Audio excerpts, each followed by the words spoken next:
Olá, aluno, tudo bem? Professor Daniel Evangelista aqui de novo e nós continuamos a falar sobre os direitos da personalidade. Agora vamos à classificação. Vamos lá?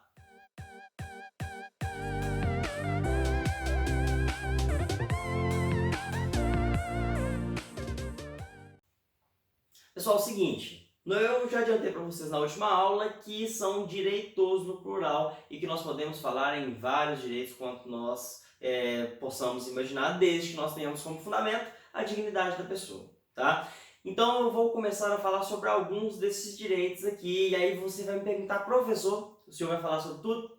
Não, mas eu quero saber sobre tudo, mas não tem como, porque são direitos no plural e eu lembro que eu falei com você que nós podemos imaginar quantos direitos nós possamos imaginar desde que o fundamento seja a dignidade.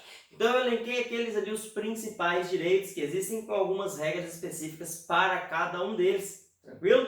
Começando aqui primeiro pela privacidade, que na minha opinião é um dos mais importantes, se não o mais importante direito da personalidade que todos nós temos, tá? A privacidade, na verdade, ela surgiu ali numa visão clássica, numa concepção clássica, ali no ano de 1890, com um artigo escrito lá na Universidade de Harvard. A ideia inicial foi o direito de ser deixado só, o right to be let alone. Como assim?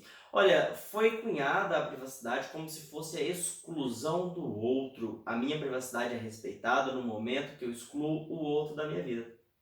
E aí é que nós temos essa ideia que você terá ali respeito à sua privacidade, aquela parte da sua vida que você não quer envolver ninguém. E existe uma distinção entre privacidade e intimidade. Distinção teórica, porque na prática a tutela é a mesma, tá? Qual é a distinção teórica que nós temos? A privacidade é aquilo que você tem, que você quer excluir as outras pessoas, você quer ter um controle, mas você compartilha com certas pessoas determinadas. Diferente da intimidade, que você tem também a exclusão do outro, mas é você com você mesmo. Você não compartilha aquilo com quase ninguém. Numa analogia, é como se a privacidade fosse aquilo que você fizesse na sua casa. E intimidade é aquilo que você fizesse dentro do seu quarto. E a tutela dos dois direitos é a mesma. Você lida como se fosse a mesma coisa. Não há tanta distinção na hora da prática, a não ser para fins de valor de indenização, se assim acontecer, tá? E o artigo 21 do Código Civil ele mostra pra gente que a vida privada da pessoa natural é inviolável e o juiz, a requerimento do interessado, adotará as providências necessárias para impedir ou fazer cessar ato contrário a esta norma. E aí surgem diversas discussões a respeito da privacidade. E uma delas nós já enfrentamos lá no STF. Te pergunto, alguém vai querer fazer um livro da minha biografia, dizendo, olha, o Daniel nasceu em Belo Horizonte, nasceu ali no ano de 1993, e assim foi a vida dele, fez mestrado ali, fez doutorado aqui. Te pergunto, a pessoa pode fazer isso sem a minha autorização? Ou sem a autorização da minha família, caso eu tivesse falecido? Pode. Por que que pode? Porque o STF entendeu na ação direta de inconstitucionalidade que analisou o artigo 21, dizendo que não é necessário consentimento da pessoa para que seja feita a biografia dela. Claro, desde que aquilo ali sejam fatos públicos e que não tenha nenhum tipo de falácia inserida nessa biografia.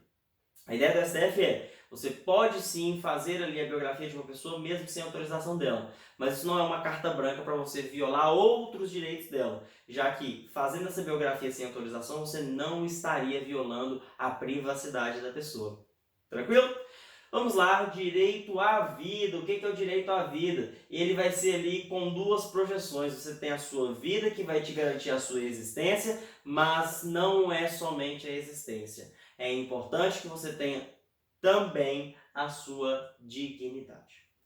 Você existe e você tem vida, mas não existe vida sem dignidade. É necessário que você tenha ali um mínimo garantido para que você possa de fato viver. Que é isso que nós fazemos nesse momento. Respirar é viver, mas não é só respirar, é um respirar juntamente com uma dignidade. Nós queremos ter um pouco mais de qualidade na nossa vida. E isso vai ser ali um traço, um aspecto da nossa personalidade. Tá? Além disso, a integridade física. O que é a integridade física? Ela vai ter um desdobramento no direito ao corpo vivo e no direito ao corpo morto. tá? Nós podemos falar nesses dois tipos de direito. Daniel, mas o morto não tem personalidade. Não, mas nós temos que protegê-lo mesmo que ele não tenha personalidade, já que existe ali um interesse envolvido, interesse muitas vezes da própria família, tá? Começando primeiro pelo direito ao corpo vivo. Meu corpo tem que ser respeitado, e se não for, eu posso requerer ali um dano estético, por exemplo, dependendo das circunstâncias. Mas isso é bem tranquilo. Eu queria discutir junto com você alguns pontos que levam a uma certa celeuma, a um certo questionamento.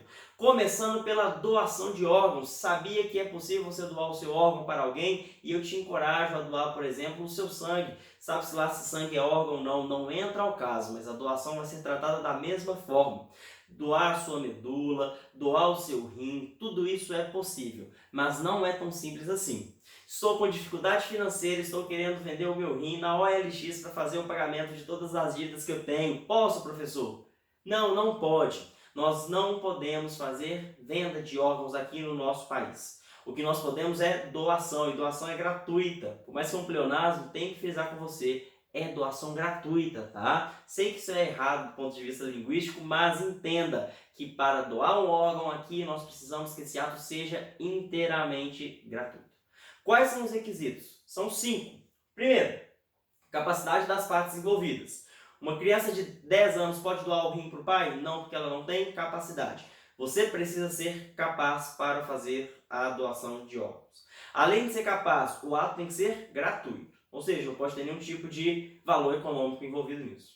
Além disso, tem que ser para uma finalidade terapêutica, ou seja, a pessoa ela não pode usar o seu órgão para qualquer coisa que ela quiser. Ela tem que usar o seu órgão para um fim de colocar no próprio corpo dela. Ela necessita daquele órgão e aí será possível se fazer esse transplante, essa doação. Além disso, é preciso que o órgão seja dúplice ou regenerável. Posso doar o meu coração? Não, porque se eu doar eu fico sem a vida. A doação ela não pode tirar a vida de uma outra pessoa. Se for possível você tirar aquilo de você e você continuar vivendo, será possível se fazer a doação de órgãos, tá? Além disso, é necessária a autorização do doador, e essa autorização ela pode ser revogada inclusive na mesa de cirurgia. Chegou na mesa de cirurgia, você se assustou com o tamanho da agulha? Pode cancelar a doação, não tem problema nenhum nisso, tá? Essa autorização ela é revogada a qualquer momento, até o momento que você tirou o órgão, claro, tirou o órgão, me devolve meu rim, não, aí já é complicado, porque aí você demanda uma nova cirurgia. É até o momento que você vai fazer a cirurgia, está na mesma cirurgia, você ali pode revogar essa sua doação, tranquilo? Outra discussão, útero de substituição, o famoso ali barriga de aluguel, é possível barriga de aluguel? Não, é possível útero de substituição. O que é o útero de substituição? É a possibilidade de uma pessoa doar ali o seu útero para gestar o filho de uma outra pessoa. Eu imagino que eu fosse uma mulher e eu não pudesse engravidar por algum motivo que seja e quisesse que uma outra pessoa engravidasse do meu filho. É possível? Sim, é possível. Mas nós temos 4 requisitos. Primeiro, capacidade das partes, de novo, tal qual lá na doação. Segundo, gratuidade, de novo, igualzinho lá na doação de órgãos. Terceiro, aqui é necessário que você tenha a impossibilidade da mãe biológica. Se a mãe biológica ela não puder gestar, aí sim será possível se fazer o útero de substituição. E não é só. Neste caso, para se ter o útero de substituição, sem necessidade de uma autorização judicial, você precisa que as pessoas elas sejam da mesma família. Se não for da mesma família, será necessário autorização judicial. Professor, mas e lá, se eu quiser doar um rim para alguém, eu vou precisar de autorização judicial? Vai. Se for um órgão e uma cirurgia um pouco mais complexa, para que seja feito, você precisa de autorização judicial. Qual que é o intuito aqui dessa autorização judicial se não for da mesma família? O intuito é ter um filtro do Poder Judiciário para evitar que seja feita a venda ilícita ali de órgãos no nosso país. Não é o que se quer e por isso que vai se exigir essa autorização judicial desde que a pessoa ela não seja da mesma família. Se for da mesma família, pode sem necessidade de autorização judicial. Viu? Seguindo. Outra coisa que dá muito problema, tratamento médico. Sou obrigado a me tratar? Não, não sou obrigado a fazer nenhum tipo de tratamento.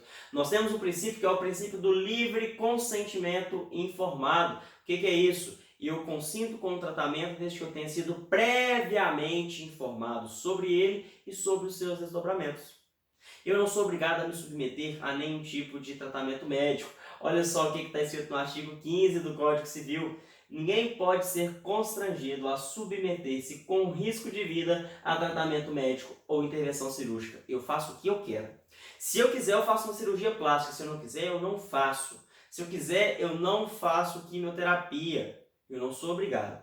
No nosso direito, nós autorizamos que a pessoa ela não faça nenhum tipo de tratamento. Nós permitimos isso. Mas uma vez que eu fui entubado, por exemplo, nós não podemos mais desligar esse aparelho. Certo? Uma falta lógica às vezes, né? Mas é assim que funciona, tá? E eu tenho esse direito de não fazer nenhum tipo de tratamento. Mas sabe uma discussão que dá? Sabe uma religião, se não for a sua, que é o Testemunho de Jeová. Por essa religião, o sangue ele é sagrado. E aí não é possível que se faça transfusão de sangue. O Testemunho de Jeová, ele acredita que se fizer a transfusão de sangue, ele vai ter ali uma contaminação e ele não aceita isso. E aí eu te pergunto, se o pai Testemunho de Jeová leva o filho, que tem ali 5 anos de idade, para o médico, e o médico vira e fala, olha, o seu filho precisa de transfusão de sangue, o pai pode impedir essa transfusão? Olha, não pode. As decisões do STJ, do Superior Tribunal de Justiça, são no sentido de que, mesmo que o pai não queira, o filho ele terá ali a transfusão de sangue, porque ele terá o direito à vida assegurado em detrimento a essa integridade física neste momento. Mas e se o pai não quiser receber a transfusão de sangue ele mesmo? Ele pode? Pode. Eu, se eu quiser, não recebo transfusão de sangue. Isso é um direito meu. Mas eu não poderia opinar por uma outra pessoa. Essa que é a lógica do STJ. Tranquilo? Seguindo então, pessoal, direito ao corpo morto, está no artigo 14. Diz que é válida com objeto científico ou altruístico a disposição gratuita do próprio corpo, no todo ou em parte, para depois da morte. E aí o parágrafo único fala que o ato de disposição pode ser livremente revogado a qualquer tempo. Aqui eu dou o meu corpo inteiro, se eu quiser, ou órgãos, se eu quiser. E como que nós vamos aferir isso depois que a pessoa faleceu? Claro, perguntando à família qual era a disposição daquela pessoa. Por isso que eu te digo, converse com a sua família e diga que você é doador de órgãos. Um órgão pode sim salvar várias vidas. Tranquilo?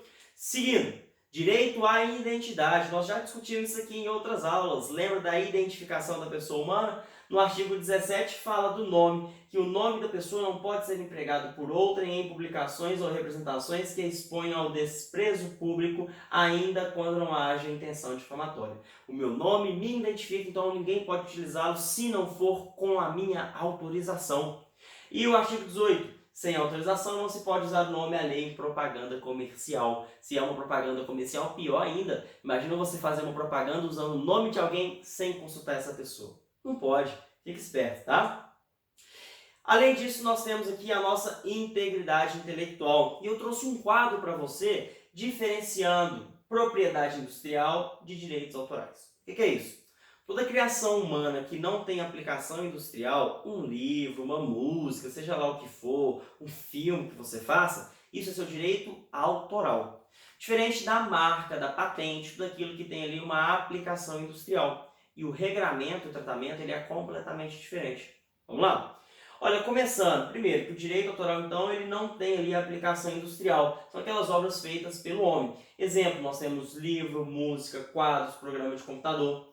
Diferente da propriedade industrial, que nós temos ali a aplicação industrial. Exemplo, marca, patente, modelo de utilidade, indicação geográfica. E qual que é a principal? Isso eu quero que você entenda. A principal diferença no tempo de proteção. Os direitos autorais, eles são protegidos a vida inteira do autor e, além disso, por mais 70 anos, contados a partir do dia 1º de janeiro do ano subsequente à morte do autor. Se eu morresse hoje, esse vídeo seria explorado economicamente pela minha família, contado do dia 1º de janeiro ao ano subsequente à minha morte. A minha vida inteira, esse vídeo que eu gravei para vocês será meu. E a partir do momento que eu falecer, a minha família poderá explorar ele economicamente por mais de 70 anos, contados do dia 1º de janeiro do ano seguinte à minha morte. E a propriedade industrial? Aí o tempo já é limitado. Exemplo, cada tipo de propriedade industrial tem um tempo diferente. As marcas são protegidas pelo prazo de 10 anos, prorrogáveis por igual período, quantas vezes a pessoa quiser. A marca ela é protegida por um prazo de 10 anos e pode ser renovado infinitas vezes. Mas e a patente? A patente não, ela é protegida pelo prazo de 20 anos sem prorrogação. Tá vendo como que é diferente? Lá na propriedade industrial, como tem uma aplicação em indústria, você quer a proteção para que a pessoa tenha exclusividade na exploração, mas não por um tempo indeterminado, sempre por um prazo determinado, porque você quer ali também um avanço comercial como um todo, um avanço da indústria como um todo, tá? Seguindo, o direito autoral ele vai ser seu pelo simples fato de você exteriorizar ele. Olha, professor, acabei de escrever uma música, como que eu faço para registrar a minha música? Calma, não precisa de registrar. Direito autoral ele é seu independentemente de registro. A única coisa que você precisa fazer é a prova da anterioridade. Exemplo, eu coloquei esse vídeo no YouTube. Se alguém copiar este vídeo, eu sei que ele é meu pela data que eu coloquei ele. Quando você tem essa prova dessa anterioridade, você consegue provar que aquela coisa ela era sua. Basta que você exteriorize aquilo, porque pensamentos não são protegidos. O que está na sua cabeça não é protegido. Tá? Então, se você tem uma ideia inovadora, coloque ela no papel, coloque ela para fora, que você vai ter essa proteção por a sua vida inteira. Tranquilo? E a propriedade industrial? A propriedade industrial não, ela precisa de registro. Só é dono quem registra. Só é dono de uma marca quem registra. Se eu utilizo uma marca, mas não registro essa marca, ela não é minha. Só será minha a partir do momento que eu a registrar. Tranquilo? Pessoal, e lembrando que direito autoral, apenas a pessoa física poderá ser titular. Enquanto que na propriedade industrial é tanto a pessoa física quanto a pessoa jurídica é que poderão ser titulares desse direito. Pessoal, se você gostou então, deixa sua curtida, deixa seu comentário e te espero ali na nossa próxima aula para nós finalizarmos os direitos da personalidade. Um abraço e até lá!